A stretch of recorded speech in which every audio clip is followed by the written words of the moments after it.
Welcomes all my Kings. तो आज start करेंगे हम स्पर्मेटोजेनेसिस की जो प्रोसेस है वो आज हम बिल्कुल अच्छे से पढ़ेंगे। तो स्पर्मेटोजेनेसिस क्या होता है? स्पर्म का जो प्रोडक्शन होता है, स्पर्म का जो फॉर्मेशन होता है, इस प्रोसेस में जो भी प्रक्रिया होती है वो सारी चीज़ क्या कहलाती है? स्पर्मेटोजेनेसिस कहलाती है। तो बिना किसी देरी के चलो शुरू करते हैं स्पर्मेटोजेनेसिस से। तो मैं यहाँ लिख देती हूँ। ये पहले तो आईएमपी है, ये याद रखना कि स्पर्मेटोजेनेसिस की जो प्रोसेस है वो कैसी है, बहुत ही महत्वपूर्ण है। तो मैं यहाँ लिख देती हूँ sperm sperm formation, spermatogenesis, IMP.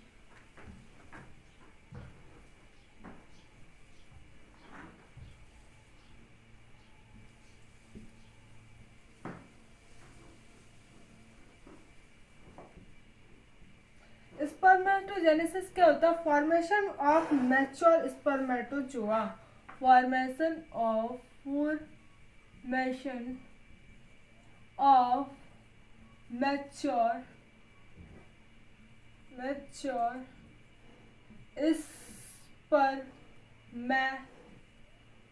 Spermatozoa. ठीक है, मैच्योर स्पर्मेटोजोआ का जो फॉर्मेशन होता है वो क्या कहलाता है? स्पर्मेटोजेनेसिस कहलाता है। शायद ऊपर दिख नहीं रहा है, याद रखना लिखा क्या है। Formation of spermatozoa. ठीक है, और स्पर्मेटोजेनेसिस की जो प्रोसेस होती है वो कैसे होती है, मैं पूरे फ्लो चार्ट में आपको बताती हूँ। स्पर्मेटोजेनेसिस सबसे पहले आपको ये पता होना चाहिए कि स्पर्मेटोजेनेसिस में क्या होता है। क्रोमोसोम होते हैं, और कितने क्रोमोसोम होते हैं? टोटल क्रोमोसोम की संख्या होती है 46, लेकिन इसमें जो एक क्रोमोसोम होता है वो क्या होता है? एक्स और वाई। टोटल मिला के क्या हो जाएंगे? 46 हो जाएंगे। लेकिन जो सेम क्रोमोसोम होते हैं मेल और फीमेल में, वो कितने होते हैं? 44 में प्लस एक्स प्लस वाई कितने हो गए? 46। पेयर में होते हैं तो पेयर में कितने होंगे? 23। यस, पेयर में कितने होंगे? 23। अब इसमें क्या होता है? माइटोसिस की प्रोसेस होती है। माइटोसिस समसूत्री विभाजन, माइटोसिस समसूत्री विभाजन। माइटोसिस को क्या बोलते हैं? Equational division. क्या बोलते हैं? Equational division. ठीक है, अब इस प्रोसेस में क्या होती है? जो क्रोमोसोम डिवाइड होते हैं वो क्या होते हैं? उनके नंबर ऑफ क्रोमोसोम की जो संख्या होती है वो क्या सेम रहती है। मतलब ये 2n में डिवाइड हो गया, इसके बाद दूसरा भी जो बनेगा वो कैसा बनेगा? 2n बनेगा। ठीक है, अब इसमें क्या होगा? अब ये वाला जैसे ये 2n है, तो इस 2n में क्या होगा? इसे स्पर्मेटोजोआ बोलते हैं। क्या बोलते हैं? स्पर्मेटोजोआ।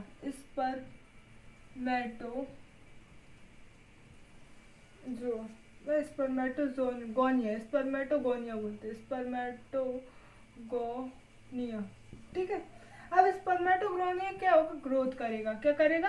ग्रोथ करेगा। ग्रोथ मतलब वृद्धि करेगा। अब वृद्धि करके ये हो जाएगा बड़ा। अब ये हो गया बड़ा। बड़े में इसमें क्या है? सभी को मालूम है 44 प्लस एक्स। ठीक है, या फिर वाई बोल देते हैं। मान लो वाई है तो वाई,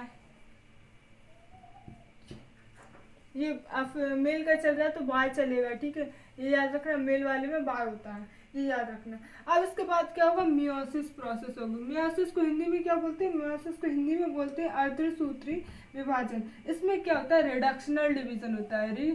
रिडक्शनल डिवीजन में क्या होता है? क्रोमोसोम की जो संख्या रहती है वो आधी हो जाती है। कैसे हो जाती है? आधी। जैसे कि इसमें 2 के डिवाइडेड में है तो 2 का आधा करेंगे n/2, मतलब आधा हो जाएगा। 2n/2 करेंगे तो कितना हो जाएगा? n हो जाएगा। ये याद रखना है। ठीक है, ये प्रोसेस सभी को पता होनी चाहिए। तो ये हो जाएगा n प्लस n। इसमें क्या है? 22 प्लस वाई, और इसमें भी क्या है? 22 प्लस वाई, एक्स है में वाई। ठीक है, अब इसमें होगी मियोसिस 2। क्या होगी इसमें? मियोसिस 2। तब तक मैं कर देती हूँ इसे रफ। यहाँ तक तो प्रोसेस समझ आ गई हुई, रफ कर देती हूँ।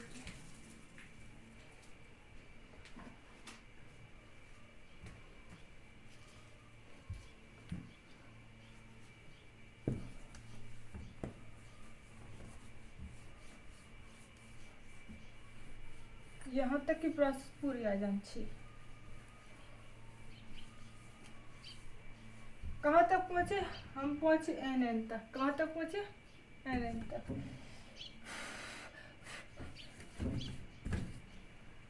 N plus N. अब एन में क्या होगा? मियोसिस 2 होगी। अब मियोसिस 2 होगी,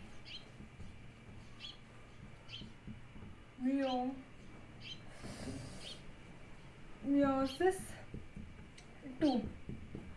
मियोसिस 2 भी क्या होगी? इक्वेशनल होती है।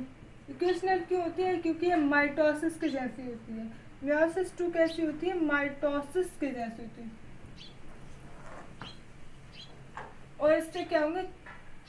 4 स्पर्मेटोजोआ बनेंगे। पहले तो स्पर्मेटिड बनेंगे, स्पर्मेटिड, ठीक है। ये एन, ये बना एक एन, ये बना एक एन, और ये बना एक एन, ठीक है। अब इन एन में क्या होगा? 22 प्लस एक्स, और इसमें क्या होगा? 22 प्लस एक्स। इसमें होगा 22 प्लस वाई, और इसमें भी क्या होगा? 22 प्लस वाई। ये होगा 50%। इन्हें बोलते हैं स्पर्मेटोजोआ, स्पर्मेटोजोआ,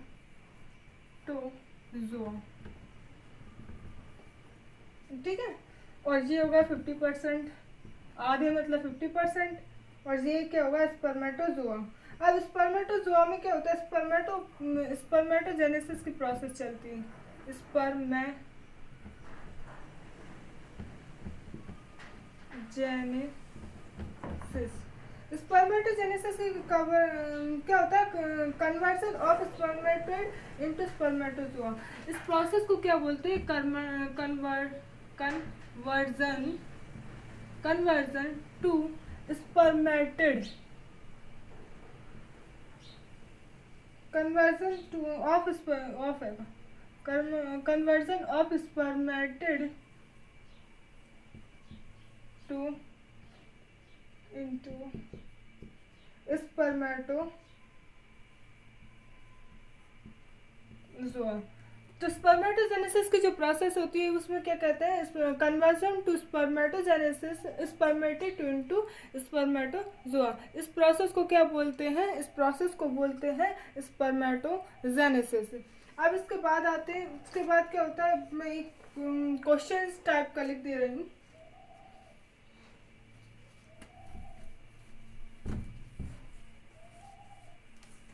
ये हो गई पूरी प्रोसेस। वीडियो पॉज करके उतार लेना।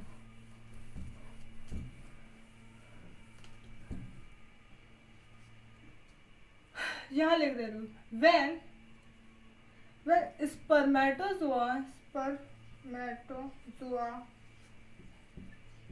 are released from seminiferous tubule into testis. तो इस प्रोसेस को क्या बोलते हैं? व्हेन, जब स्पर्मेटोजोआ रिलीज होते हैं कहाँ से? सेमिनिफेरस ट्यूब्यूल से। किसमें? रेटिटेस्टिस में। जब स्पर्मेटोजोआ सेमिनिफेरस ट्यूब्यूल से रेटिटेस्टिस में एंटर होते हैं, मतलब रिलीज होते हैं, तो उसे क्या बोलते हैं? इसे बोलते हैं स्पर्मिएशन। ये क्वेश्चन बहुत इंपॉर्टेंट है। क्या बोलते हैं?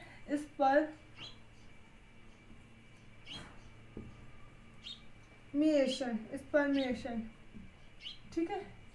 ये याद रखना है। इसे क्या बोलते हैं? Spermiation, IMP। ये प्रोसेस याद होनी चाहिए, ठीक है।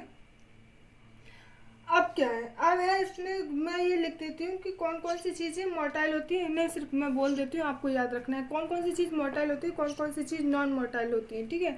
अब जो स्पर्मेटेड होते हैं, स्पर्मेटेड बल्कि होते हैं। कैसे होते हैं? बल्कि होते हैं। और कैसे होते हैं? नॉन मोटाइल होते हैं, मतलब इमोटाइल होते हैं।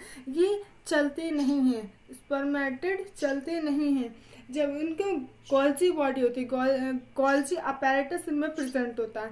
जबकि जो स्पर्मेटोजोआ होते हैं वो कैसे होते हैं, लाइट होते हैं और मोटाइल होते हैं, ठीक है, मोटाइल होते हैं। इनके प्लस क्या होता है, एक्रोजोम होता है, और एक्रोजोम क्या करता है, एक्रोजोम होता है, एक्रोजोम क्या करता है, ये रिलीज करता है फर्टिलाइजर एंजाइम। जब ये ओवम में अंदर एंटर होते हैं, ये ऐसे स्पर्म का, ये है स्पर्म है यहाँ पे,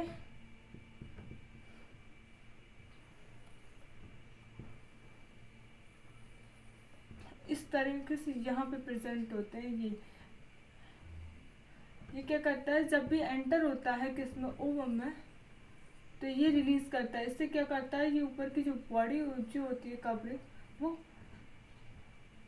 इसको अंदर एंटर करने देती है, ये याद रखना, ठीक है। तो thank you so much for this video, watching this video. तो आपको ये वीडियो पसंद आई हो, लाइक करें, शेयर करें, कमेंट ज़रूर करें, और मुझे आगे कौन से टॉपिक पर वीडियो बनानी चाहिए ये भी मुझे ज़रूर बता दें। तो thank you so much, like ज़रूर कर लें और शेयर ज़रूर कर लें और सब्सक्राइब भी कर लें, क्योंकि मेरे बहुत कम सब्सक्राइबर हैं। तो आप ज़्यादा से ज़्यादा लोगों तक ये वीडियो पहुँचे, ताकि उन्हें पता चले कि यहाँ पे फ्री में भी पढ़ाई हो रही है, ठीक है। Thank you so much.